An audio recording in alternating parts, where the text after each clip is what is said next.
2003年，我们参加了一个5省区的教育调查组，就是说，我们这里的所有的农牧民，农牧民都是藏族，学生入学时一句汉语都听不懂，小学、数学用藏文教，效果很好。但是我们县中学的数理化等学科都是用汉文版教材，用汉文教学，学生难以适应，成绩下滑严重。去年我们在1年级1个班进行了数学用汉语教学的实验，1学期下来根本不行，学生什么都没有学到。今年开始改过来，用藏文教，并对上学期实验期间学生没有学懂的数学知识全部给补上了。我们现在最大的愿望和要求是，在初中和高中都有以藏文为主的一类模式班级，使我们广大的农牧民子女都能用自己的母语学习科学文化知识，都有一个出路。这个是我们在座谈会的时候，西藏昌都做贡献的一个天头小学的一个校长在座谈会的时候说到这个问题。然后在青海海南州的时候，海南州所在地的那个恰布恰镇10公里的加拉小学，有个从江苏来支教的一个汉族女教师在座谈会上说，藏族学生用汉语教数学，学生根本听不懂，学生的话我听不懂，我教的学生听不懂，教学没有反馈，完全是无效劳动。我还是建议数学课由藏族老师用藏语上好。这个就是江苏的一个支教女教师，汉族女教师，她在那个地方给学生用汉语教数学课，她在教学实践当中感受到的，她在发言当中就说这个问题。In the 2003, the Education Bureau from Qinghai, they organized a survey to the 5 Tibetan living area province. Then we went to the Chamdu, which is the Zogong County. Then we visited one school. Then the principal of the school told us, all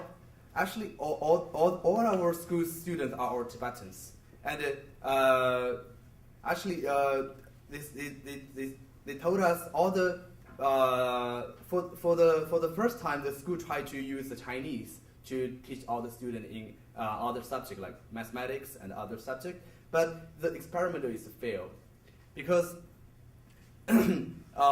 all the students cannot really understand what the teacher is talking about on all the teaching materials. Then they have to reverse back to all the subjects in Tibetan education way. Then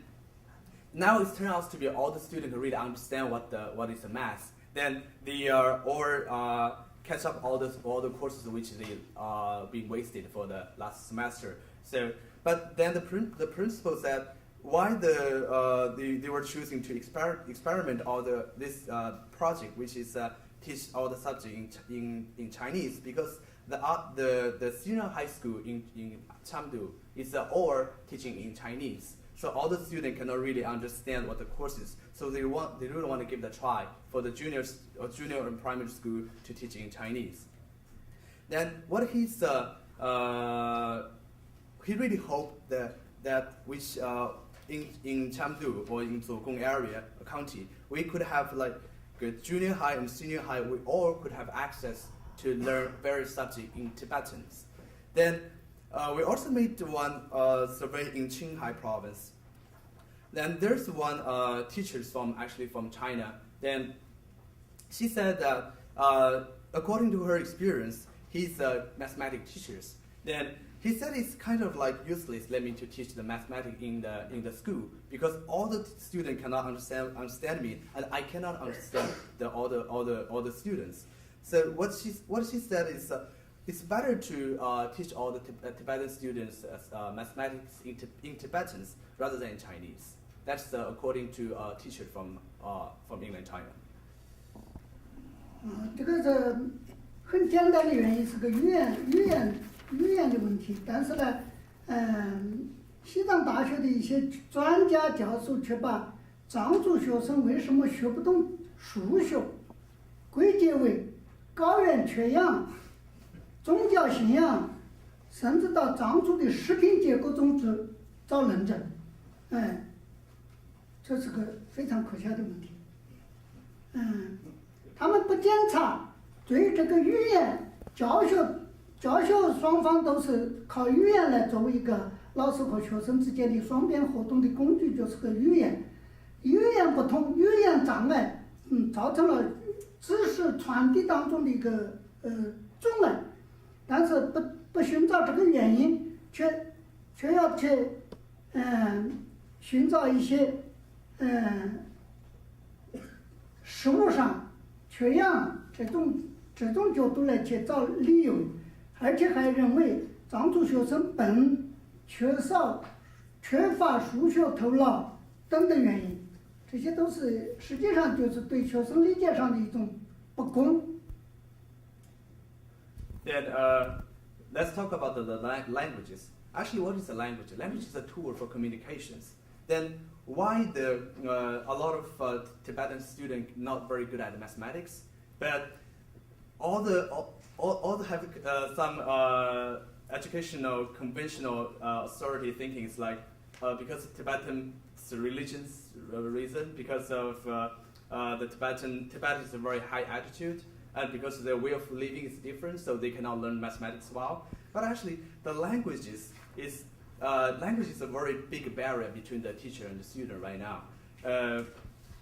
The language should be the tool to transmit the knowledges, but actually now in Tibet, the language has become a big problem. If the transmission tools get problem, then how you can expect from the communication from the two sides, from teacher and students? Then why the authority or some certain education department, they cannot find the reason properly? Why they want to attribute all the problem to the students' stupidity and also some other irrelevant reasons? 这个由于时间关系，我简单说，这个在中国呢，实际上，法治还不是很健全，大家都知道。宪法是有的，法律规定是有的，但是宪法没有任何诉讼程序。在中国违反了宪法，从来没有一个案例因为违反宪法而受到惩罚的没有这个案例，因为宪法是一种比较抽象的一种高高的举在上面的一个旗帜，它具体怎么样子去诉讼程序它是没有的。因此呢，就法律里面定得很好，政策里面有很多定得很全面，但是实际生活当中，没有哪一个把那个宪法当一回事儿，违反了宪法也没有任何追究，所以有些领导讲话，违反宪法的讲话，他还要写在红头子文件上到处传达，某某领导的重要指示，这个情况就我们。现在中央那个周永康当四川省委书记的时候，他到我们阿坝州讲话，那个讲话稿那个法律里面都有，就说的是少数民族语言文字最好不要去搞了，那个搞了过后给学生增加负担，还是大家都要集中力量学好这个普通话，这样子说了以后，周永康回到成都以后，杨林多也是一个四川的老领导，是个藏族老领导，他就找这个周永康说的，你那个话是没讲对的哦，你那样子讲是要出大麻烦，就是给他讲了过后，这个周永康后来就再没有讲这个问题了，